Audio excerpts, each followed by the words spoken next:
Good afternoon. This is Charles Scott, and this is Charles Scott Jr. How you guys doing this week? And here we are again on another week, and the program is called Can We Talk?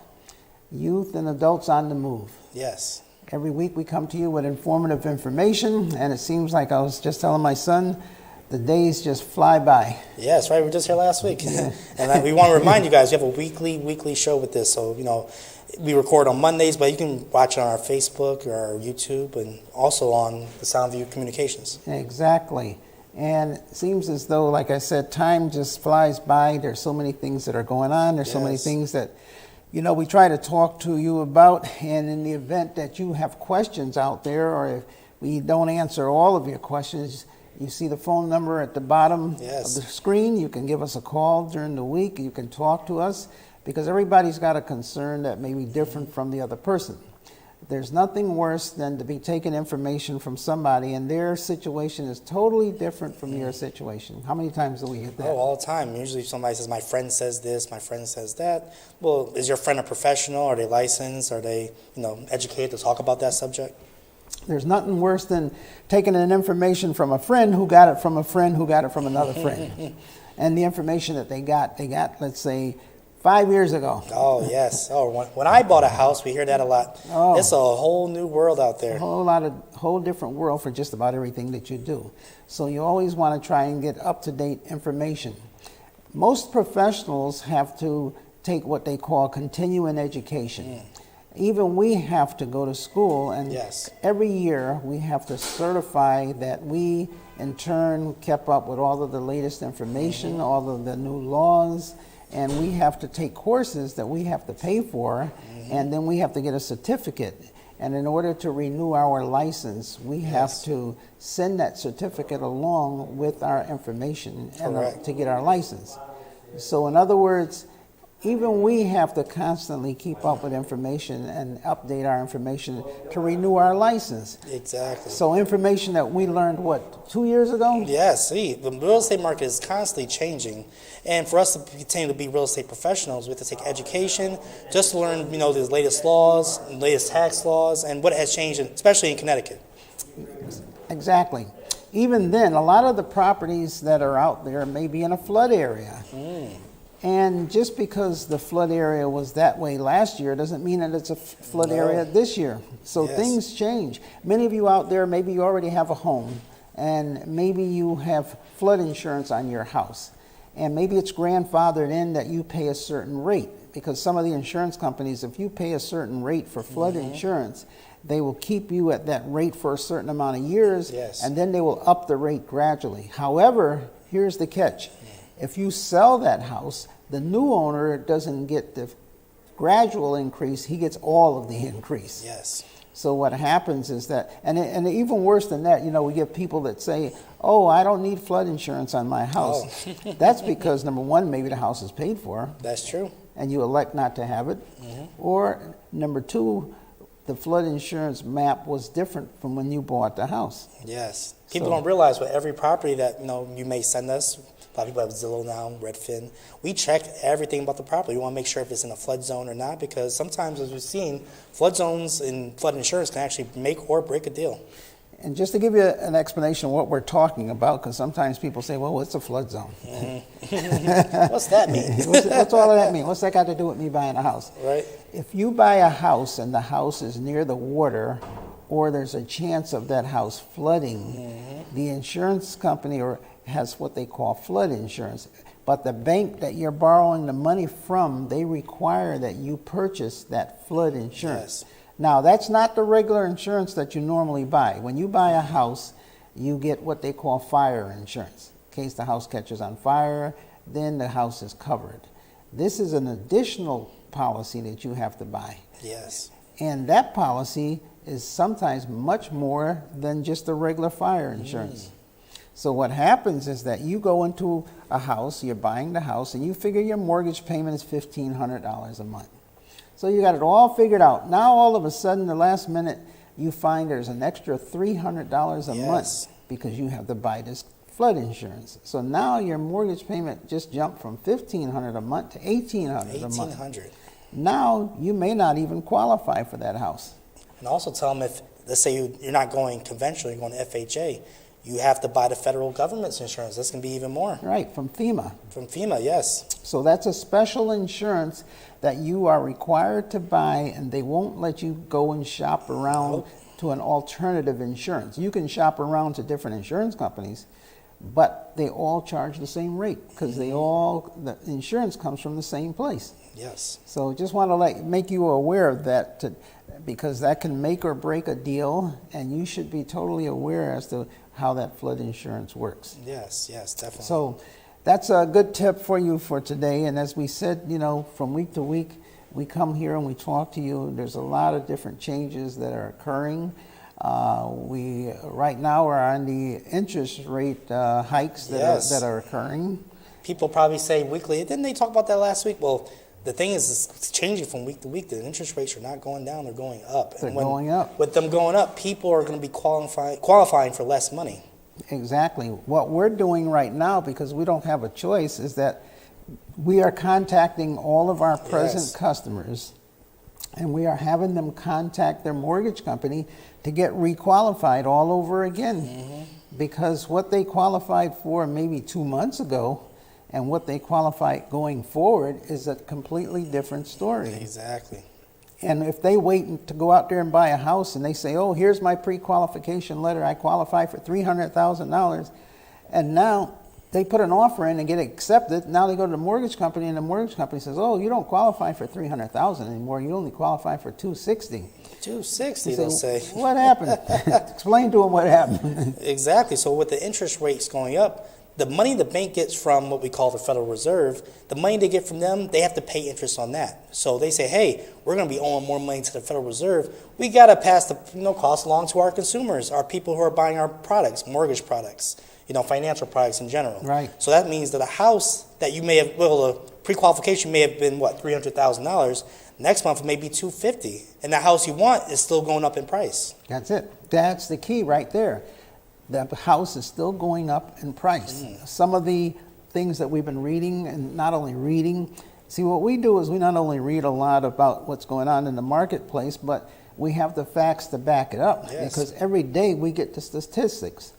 Every day when I get into the office, the first thing I do is I look and I see how many new listings do we have? How many houses were there sold? So as long as I can see where the new listings are not as equal to the properties that are being sold, it's telling me that the inventory is dwindling. Yes. Down, down, down, down. For example, if I see where all of a sudden there's 3 new sales, however, there's no, let's say for example, as far as the listings are not coming on, maybe 1. Or let's say for example, if there's 8 sales, but only 2 listings, that's telling me that the next day, there's 8 less properties for sale. Yes. Now, if we keep doing that day after day after day after day, and we've been doing that month after month, that means we're selling more properties than properties that are coming on the market for sale. You're going to run out of houses to sell. Yes, and as when that happens, you have basically competition for all the houses that are available. With such a low inventory, doesn't mean the buyers are reducing. We're actually getting more buyers flooding the market. Because with the interest rates going up, they're being forced to get into the market because they want to lock in a good interest rate. It's like they say the perfect storm. Oh, yes. So the interest rates go up, and that hurts the buying power of those people just getting started out. But at the same time, because there's maybe slight less buyers coming out, then the sellers have more control, and it's a seller's market. So then they go up on the price of the house even more. So what do? Do you sit there and say, well, you know what, I'm going to wait this out? Oh, when we hear that, people say, I'll wait till next year. Then wait next year, the interest rates will be even higher, and they may be priced out even more. I wouldn't do that if I were you, because here's what's happening. It's not like the interest rates went way up and then they're going to come way down. First of all, in the last 10 or 12 years, the interest rates were at 0. You can't go no lower than, can't beat that. Lower than that. So this is only normal that the interest rates come up. Yes. They're actually coming up to where they should have been years and years ago. Very so true. They're coming up. Do not expect them to go dropping down. And so therefore, what's happening is they're going higher and higher and higher. Now, there will be a limit as to how high they will go, but you got to realize, just going back about maybe 3 months ago, it was at 3%. Yes. Now it's around 5.5%. Nearly double, almost. So that's double. And it's going to go up this month, May. It's going to go up June, and it may go up in July. Yes. So if it goes up 0.5 point each one of those times, we're looking at another 1.5. So if you take 5.5 and you add another point, so we're up to 7%. And like we said before, the reason this is happening, the Federal Reserve has to get a control of this inflation that we're experiencing here in the nation. And what they're doing is basically increasing the interest rate, which actually cools the market down. If you want to use an example, something like a thermostat. So if someone puts the temperature, let's say, higher, which is, say, the interest rate, right, what that does is make the temperature go up in the room higher. But it's not instant. The fans come on, the heat comes in. And let's say the fans, and basically we'll use an example of the buyers come in. They're coming in and they're basically saying, I have to buy right now. Interest rates are going up, which means my mortgage is going to go up. And then, cause like you said, a perfect storm. Mm-hmm. We like to, on this program, put it out there where you can understand what's really going on. Yes, definitely. I'll give you a good example. And you must have your head in a hole if you haven't heard recently about what's going on with the baby formula. Oh, yeah. You see that on the news constantly. All you see on TV is baby formula. They can't find any baby formula. Mm-hmm. They shows the pictures of the shelves, bare shelves, empty shelves. They're locking them up. They're locking them up. And, they were always locking them up, but now they really like Now them. they really, there's somebody standing in front of the case now. They got a guard in front of the case. Yeah, unfortunate. You can't even buy baby formula right now because it's so scarce. So it's a low inventory. Definitely. They're saying, number one, I guess there was a big recall at one point in time, but then the manufacturers that manufacture it, all these things need ingredients. Yes. And so when you go out to get the baby formula, and you got what is it? Enfamil and the cans, the powder, and already that stuff is expensive. Already, I didn't realize, like a little can of baby formula is like $10, $15, and Very powder expensive. up to $25. I'm like, wow, that's a lot of money. Definitely. So what's happening is that as the supply gets lower and lower and lower, then that creates even market where people even charge even more for the same thing. Mm-hmm. Now, they just don't go out, like my son said, and stock up the what do you call it? The tractor trailer and come back and deliver it all over again. And now you have more because they have none to put on the tractor trailer. Exactly. It always amazes me when I go into a place like maybe Walmart and I see hundreds of buyers. And they're all lined up at the cash register, and all of these shopping carts are full of this and that and this. I said, "Wow, it must be like they must have," and they do. I understand Walmart has the largest computer system in the world. Oh yes. And these computers every day have to figure out how to restock everything in that store. Mm-hmm. So if you leave out of there with 200 bars of soap on that tractor trailer, the next day, here comes another 200. And if they've got 50,000 items, they're constantly restocking and putting new things on there. But those things have to be, a lot of them are made in foreign countries. Mm-hmm. Well, unfortunately, we can't make houses in foreign countries. That's not yet. And ship them across and just plant them on. Made in China. And plant them. Exactly. So, that's changing. Definitely. Speaking of changing, there is a new drive on to make tiny houses. Yes, we're seeing that a lot in the news. Tell them a little about the tiny houses. Yeah, we're seeing a lot on the tiny houses. Then they changed the law also where homeowners who own a plot of land, your house in the front, in your backyard, you can designate a small part to be made for a tiny home. Yes, based upon the zoning in your area. And what happens is that it's called like accessory homes. Yes, that's the term. Mm-hmm. So if you've got let's say a relative and maybe single, they don't need a lot of bedrooms or whatnot and everything, you have a lot of land around your present house, then you could take a little piece of land in the back of your house or in the side of your house and you can build an accessory home. Yes. So inside that little tiny home, you have your bedroom, your living room, and you Quite have impressive. your bathroom. Look on YouTube. You look on YouTube, these little tiny homes, they have an upstairs, a downstairs, kitchen, bathroom. Yeah, some have upstairs and downstairs, some 2 of them I've levels. seen. Mm-hmm. Yeah. quite attractive little tiny houses. Right? You put grandma back there, grandpa, he lives on the land with you. Or a son or a Or a daughter. son or a daughter, get out. Don't talk about the grandparents. Right? They'll say, wait, give them ideas. Giving them ideas. You know? Definitely. But a lot of parents want to get rid of the son and the daughter in the first place, so they say, "Hey, we'll put you on in the tiny house in the back out there." Definitely. You know, the whole thing is that you just can't go selling it on the open market to complete yes. strangers, or go and get rental income from it. You got to agree to use it as an accessory house. Yes. So there's a lot of changes that are occurring where people are trying to accommodate homes and affordable living. Yes, because what are we seeing now? We're seeing a lot of warehouses being repurposed for condos, exactly. apartments, and that's not going to stop. You're going to start seeing those, every city, let's say Connecticut has a big factory that no one's touched in years. You're going to start seeing developers looking at those and saying, that's an attractive, location right near downtown. We could turn that into condos. Turn it into a condo. So that if you're out there and you are, on the fence about whether or not you should buy a home, remember what we said. The interest rates are going to continue to go up. Yes. So should you buy a house? And my thing is investigate it fully, look at your income, get pre-qualified, and then look at what your options are. How much rent are you paying? Are you paying a very high rent right now?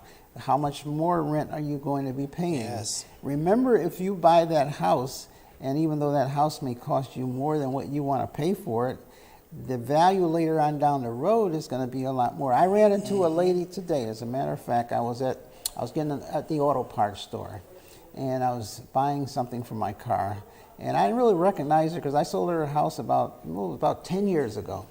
And she came up, tapped me, and she says, I'm glad I took your advice. Remember what you said? It came true. She says, when I bought that house, you told me it was going to be worth a lot of money afterwards.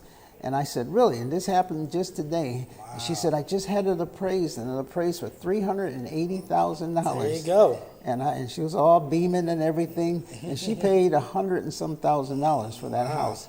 She just had it appraised for $380,000. And look at that situation there, and look at a lot of the situations. And now, at that time, yes, when people were buying homes, they thought they were paying a lot for the homes. Yes, I was going to say that. 10 years ago, you said? So think about it. 10 years ago, we were just fresh out of one of the worst recessions ever. Worst recessions ever, 2008, 2009. Interest rates, and people were saying, this house costs this much? Oh, man, I'm overpaying.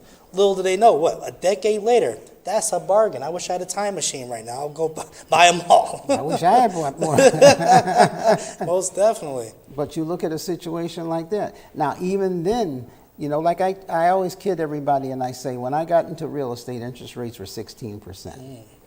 16%, that's when I started out. And then interest rates stayed high, and they stayed high throughout the years. 2008, that's when we had the big crash, remember? And the interest rates soared high.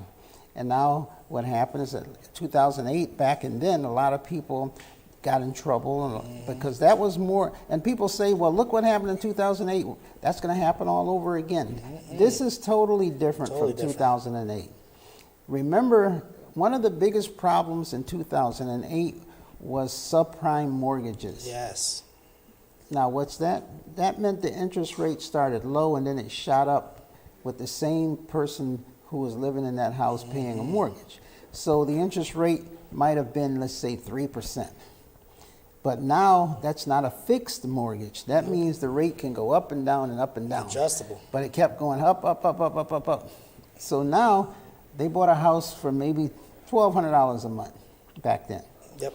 Next thing you know, it went up 2%, then another 2%. So now that $1,200 mortgage went all the way up to $2,000 a month. $2,000. And if someone's on a fixed income, or let's say most people in their job aren't getting a promotion every month. That's right. So they have a fixed budget, and as the mortgage keeps increasing, it starts eating at their other bills. And some people may say at some point, I give up on the house. I go through, what do we see after that? The short sales started beginning. And short sales where people were actually being foreclosed on and selling the houses for less than what they owed on them. Yes. So what happens today, though, here's the difference today. Totally different today. Mortgages are fixed.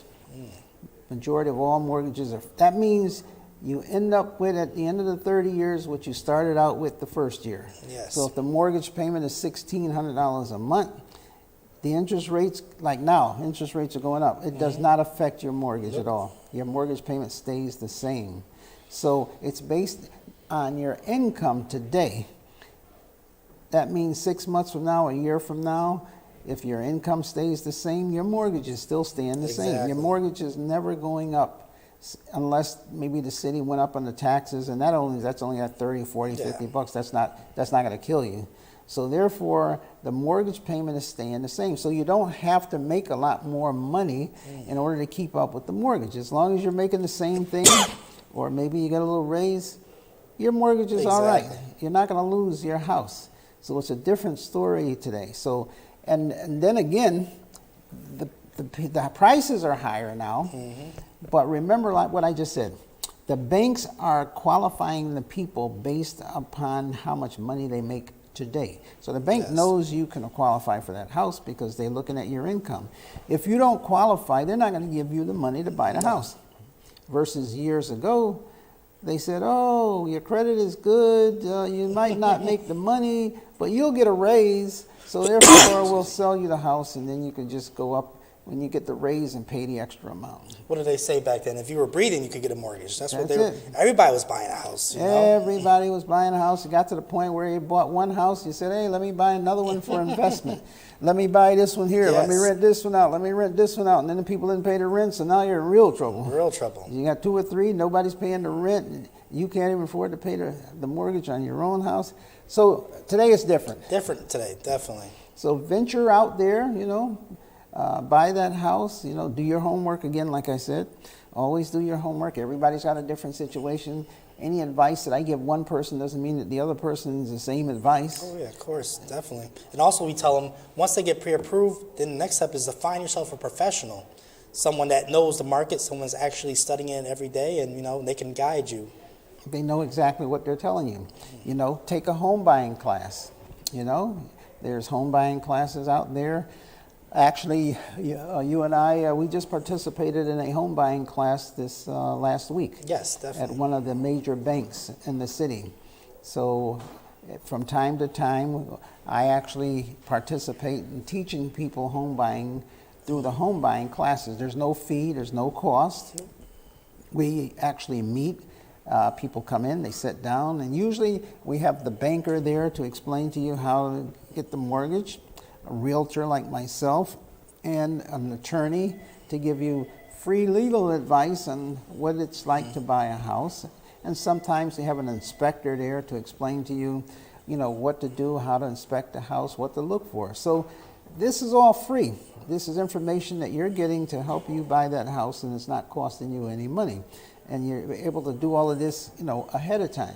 Yeah, well, I was going to say, what my brother was saying, people don't realize a lot of these resources are free. These people want to reach out to you because, that's part of their business, to get customers into the bank. And we're there also to assist and help. And one thing they can do, because some people have a lot of busy schedules, we can give them a number they can call. There's an organization in Bridgeport called Building Neighborhoods Together, BNT, as you might have heard. And their number is, 203-290-4255. And they actually have a lot of resources, and they're about being advocates for the public. Right. As a matter of fact, when you're talking about that, the state of Connecticut just received, I think it's $123 million. Yes. And part of that money is to assist people facing foreclosure or are behind on their mortgage payments.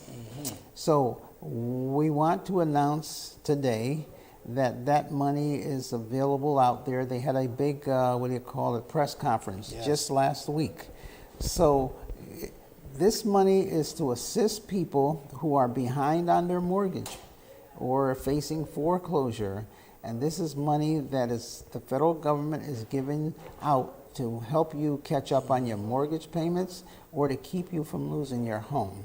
Exactly. Now, you can call 203-290-4255. Again, that number is 203-290-4255. And Bridgeport Neighborhood Trust, or Bridgeport, BNT. BNT, that's their initials. They're located in Bridgeport, Connecticut on State Street. They're one of the HUD certified agencies that is administering that program.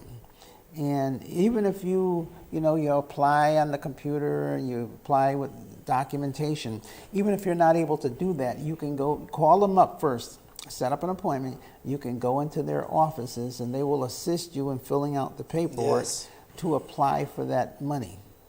So you don't want to miss out on that. If you know of someone who's behind on their mortgage, or if you know of someone who's in the process of possibly losing their home, maybe it's COVID related or not, give them a call. And, there are certain qualifications, but if you're behind on your mortgage, and I'd say that a lot of the qualifications are right there. You're not behind because you want to be, Exactly. And you can call them. Again, that number is 203-290-4255. Or if you're not able to get the number, you don't have paper and pencil, it's Building Neighborhoods Together. They're on State Street in Bridgeport, Connecticut. In other words, call them up. You could say you heard about the program on Can We Talk? Yes. Can We Talk? Mention my name, Charles Scott. I'm very familiar with them. I even teach classes for that organization. I teach first-time home buyer classes to assist people that are looking to purchase a home so that they make the right decision. Actually, you do too. Yes. I was going to say, some people, they hear this, they may be watching us, whether it be at work or something like that. People have busy schedules. Give them a call, because what it is, they do the classes online, also Zoom. That's right. You could be right there sitting in your living room watching a first-time home buyer class, and that's very valuable for some. And they're very educational. Very. So again, my name is Charles Scott. I am the broker for Tri-State Realty, and Charles Scott Jr. He's a co-broker. Yeah, definitely co-broker. Teamwork here. He's probably one of the youngest brokers in the state of Connecticut. He's not only a real estate agent, he is a broker, which is a higher level of education and then some of everything else. Definitely. So again, we're with Tri-State Realty. We're the owners of Tri-State Realty.